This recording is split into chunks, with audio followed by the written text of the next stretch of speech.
اعوذ باللہ من الشیطان الرجیم بسم اللہ الرحمن الرحیم۔ سورۃ السجدہ، اب یہ سورہ مبارکہ آئی ہے، یہ 3 رکوعوں پر مشتمل ہے اور اس میں بڑا ردم بہت تیز ہے، اور یہ ذہن میں رکھیے گا کہ یہ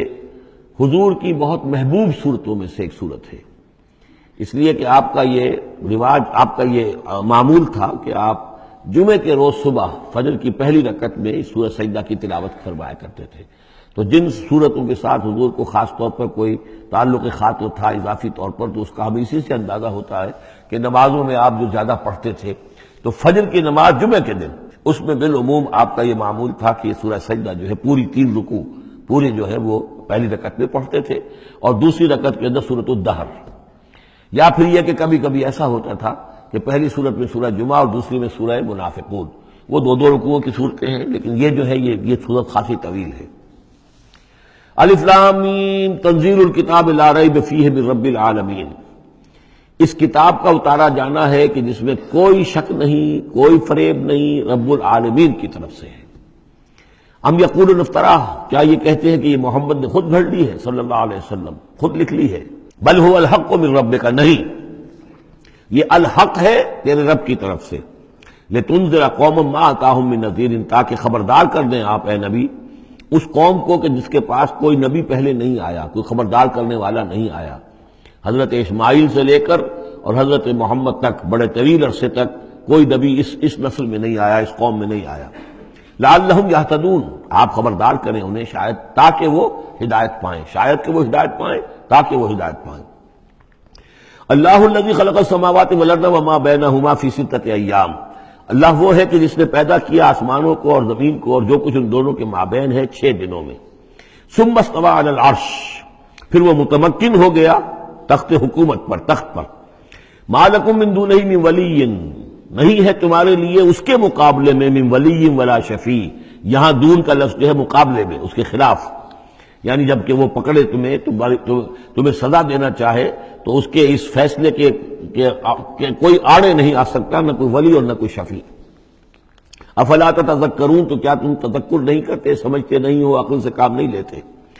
یدبر الامر من السماء الى الارض، وہ تدبیر کرتا ہے امر کی آسمان سے زمین کی طرف۔ ظاہر بات ہے کہ اللہ تعالیٰ کے جو فیصلے ہوتے ہیں، اور اس میں ایک تو ہے 1000 سال کا ایک نقشہ ہے جو اللہ بناتا ہے، پلاننگ ہے، جو اللہ کا ایک دن ہے، لیکن یہ کہ ہمارے حساب سے جو 1 سال ہے، اس کے لیے بھی جو لیلۃ القدر آتی ہے، وہ در حقیقت وہ اس سال کا بجٹ سیشن ہے کہ اس 100,000 سال میں سے اس سال کے اندر کیا کیا ہونا ہے۔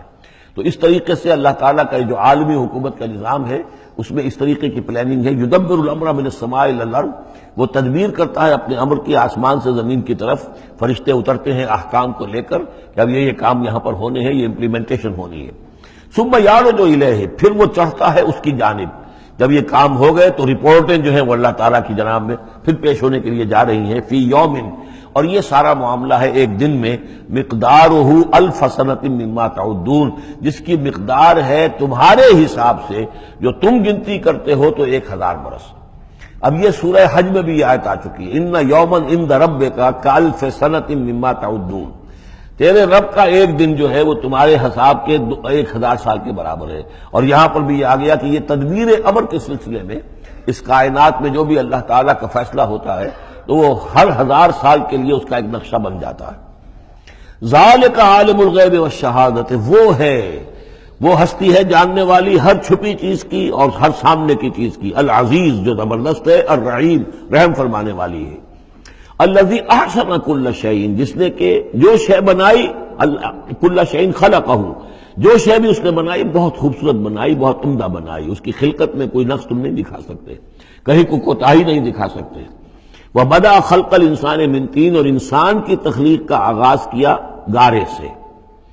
یہ تخلیق کا آغاز تو گارے سے ہوا، یا تو یہ کہ وہ آدم کی تخلیق جو ہے وہ جو جن مراحل سے ہو کر گزری ہے تو ہم کئی دفعہ دیکھ چکے ہیں، یا جیسے کہ میں نے سورہ مومنون کے شروع میں عرض کیا کہ خود ہر انسان کی بھی جو تخلیق ہو رہی ہے اس کا بھی اصل تو جو ہے کہ باپ کے جسم میں جو نطفہ بن رہا ہے تو وہ بھی تو ظاہر بات ہے کہ زمینی جو غذا ہے اور وہ مٹی ہی کی کشید جو ہے وہی چیزیں ہیں کہ جس کے ذریعے سے وہ اس کا نطفہ بنتا ہے۔ لیکن اس کے بعد ثم جعل نسلہ من سلالۃ من ماء مہین، پھر یہ جو نسل چلی ہے آدم کی علیہ الصلوۃ والسلام، اب یہ چلی ہے اس بے قدر پانی کی کہ نچڑا ہوا پانی جو ہے سلالۃ من ماء مہین، اس سے اب یہ نسل آگے چل رہی ہے۔ پہلا مرحلہ آدم کا، مٹی سے آدم تک، اب آدم سے آگے جو تناسل کا معاملہ چل رہا ہے، نوع انسانی کا ریپروڈکشن جس نظام سے ہو رہی ہے، اس کا یہ نسل جو ہے اس میں یہ ذریعہ بن رہا ہے۔ ثم سواہ ونفخ فیہ من روحہ، اب یہاں سما جو آ رہا ہے گویا کہ نسل انسانی میں سے جو بھی کوئی ایک بچہ جو ہے اس کو اللہ تعالیٰ اس کی نوک پلک سنوار دیتا ہے، ونفخ فیہ من روحہ، اور اس میں پھر پھونکتا ہے اپنی روح میں سے۔ یہ میں عرض کر چکا ہوں کہ یہ حدیث نبوی سے جو بڑی پختہ حدیث ہے حضرت عبداللہ ابن مسعود رضی اللہ تعالیٰ عنہ سے، اس میں یہ ہے کہ 40 دن نطفے کی شکل ہے، 40 دن مضغہ ہے، بلکہ درمیان میں علقہ ہے، اور پھر 120 دن کے بعد اللہ تعالیٰ فرشتے کو بھیجتا ہے جو اس میں روح پھونکتا ہے۔ وَنَفَخَ فِيهِ مِن رُوحِهِ وَجَعَلَ لَكُمُ السَّمْعَ وَالْأَبْصَارَ وَالْأَفْئِدَةَ، اور اس نے تمہارے لیے بنا دیے ہیں کان بھی اور آنکھیں بھی، اور تمہیں عقل بھی دی ہے، یا دل بھی، جو بھی چاہے کہہ لیں، اس لیے کہ دل کی بھی ایک عقل ہے اور ایک عقل حیوانی ہے۔ قَلِيلًا مَا تَشْكُرُونَ، بہت ہی کم ہے جو شکر تم کرتے ہو۔ وَقَالُوا أَإِذَا ضَلَلْنَا فِي الْأَرْضِ أَإِنَّا لَفِي خَلْقٍ جَدِيدٍ، اور یہ کہتے ہیں کہ جب ہم زمین میں گم ہو جائیں گے، رل مل جائیں گے، مٹی ہو کر مٹی میں مل جائیں گے، تحلیل ہو جائیں گے، اور آج کا کوئی نوجوان کہے گا جب کہ اس کے تو ایٹم جو ہے وہ بھی منتشر ہو گئے، اس کے الیکٹران بھی پتہ نہیں کہاں سے کہاں گئے، اب اسی کے جسم سے کھاد بن گئی ہے، وہ اس کا جسم کھاد بن گیا ہے، اور وہ کھاد جو ہے وہ پلانٹس کے اندر آ گئی ہے، اور وہ پلانٹس جو ہیں وہ بکری نے کھا لیے ہیں، اور بکری سے کہیں سے کہاں پہنچ گئے، کیسے جمع ہوں گے اس کے اجزاء۔ وَقَالُوا إِذَا ضَلَلْنَا فِي الْأَرْضِ، جب ہم زمین کے اندر گم ہو جائیں گے، کھوئے جائیں گے، أَإِنَّا لَفِي خَلْقٍ جَدِيدٍ، کیا پھر ہمیں ایک نئی تخلیق جو ہے عطا ہو جائے گی۔ بل ہم بلقاء ربہم کافرون، حقیقت میں یہ اپنے رب کی ملاقات کا انکار کر رہے ہیں، کیونکہ انہیں معلوم ہے کہ ان کے کرتوت کیا ہیں۔ ظاہر بات ہے جس کے دل کے اندر اللہ کے لیے خلوص اور محبت ہے، اور دل را بدل رہیس، تو اسے یہ بھی یقین ہوگا میرا پروردگار بھی مجھ پر شفقت فرمائے گا، رحم فرمائے گا۔ آپ اگر مخلص ہیں اللہ کے ساتھ تو اللہ تعالیٰ کی طرف سے بھی رحمت کی امید ہوگی، تو پھر تو انسان ملنا چاہے گا۔ یہ لوگ انکار کرنا چاہتے ہیں اللہ سے ملاقات کا، اعتراض یہ کر رہے ہیں کیسے ہو سکتا ہے، کیسے پیدا ہو سکتے ہیں، حالانکہ بے وقوف یہ دیکھیں کہ اگر تمہیں وہ پہلی مرتبہ پیدا کر سکتا ہے تو دوبارہ پیدا کرنا کیسے مشکل ہوگا۔ تو تمہیں پہلے بھی پیدا کیا، زمین ہی سے اجزاء آئے ہیں، سارے ایٹمز وہیں سے آئے ہیں، وہیں سے ہو کر تمہارے وجود جو ہے وہ بنا ہے۔ قُلْ يَتَوَفَّاكُم مَلَكُ الْمَوْتِ الَّذِي وُكِّلَ بِكُم، کہہ دیجئے کہ تمہیں قبض کر لے گا وہ فرشتہ جو موت کا فرشتہ ہے، جو تم پر مقرر کر دیا گیا ہے۔ ثم الى ربکم ترجعون، پھر تم اپنے رب کی طرف لوٹا دیے جاؤ گے۔ وَلَوْ تَرَىٰ إِذِ الْمُجْرِمُونَ نَاكِسُو رُءُوسِهِمْ، اور کاش کہ تم دیکھ سکو وہ منظر جبکہ یہ مجرم کھڑے ہوں گے سر ڈالے ہوئے اپنے پروردگار کے سامنے۔ ربنا ابصرنا وسمعنا، وہ کہیں گے پروردگار اب ہم نے دیکھ لیا، حقیقت ہم پر منکشف ہو گئی، اب ہم نے سن لیا، ہر بات جو ہے ہم نے پا لی، فرجینا، تو ایک دفعہ ہمیں دنیا میں لوٹا دے، نعمل صالحا، اب ہم نیک عمل کریں گے، انا موقنون، اب ہمیں یقین آ گیا، ایمان کیا، ایمان سے بھی آگے کی بات، اب تو پورا یقین ہمیں حاصل ہو گیا۔ وَلَوْ شِئْنَا لَآتَيْنَا كُلَّ نَفْسٍ هُدَاهَا، اگر اسی طرح ہم نے ہدایت دینی ہوتی پردے اٹھا کر تو دنیا ہی میں ہم سب کو جو ہے ہدایت دے دیتے۔ اب فائدہ جو ہے اب ایمان لانے کا کوئی فائدہ نہیں ہے، اب تو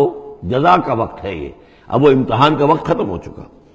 وَلَوْ شِئْنَا لَآتَيْنَا كُلَّ نَفْسٍ هُدَاهَا وَلَٰكِنْ حَقَّ الْقَوْلُ مِنِّي، لیکن میری طرف سے تو یہ میرا فیصلہ جو ہے یہ ثابت ہو چکا ہے، پختہ ہے، صادر ہو چکا ہے، لَأَمْلَأَنَّ جَهَنَّمَ مِنَ الْجِنَّةِ وَالنَّاسِ أَجْمَعِينَ، کہ میں جہنم بھی تو میں نے بنائی ہے نا، آخر اس کے لیے بھی مجھے ایندھن چاہیے، تو اب تو یہ کہ تم لوگ اس کا ایندھن بنو گے، اب تمہیں جنات اور انسان جو بھی تھے، جو باغی تھے ہمارے، اب ان کو اس جہنم کے اندر جھونک کر رہیں گے۔ فَذُوقُوا بِمَا نَسِيتُمْ لِقَاءَ يَوْمِكُمْ هَٰذَا، اب چکھو ذرا مزہ اس چیز کا جو تم نے آج کے دن کی ملاقات کا انکار کیا یا اسے نظر انداز کیے رکھا۔ انا نسیناکم، ہم نے بھی اب تمہیں نظر انداز کر دیا، اب ہم سے بات نہ کرو، لا تکلمون، اب ہم سے بات نہ کرو۔ وذوقوا عذاب الخلد بما کنتم تعملون، اور جو کچھ تم کرتے رہے اس کی پاداش میں اب ہمیشگی والا عذاب چکھو۔ صدق اللہ العظیم۔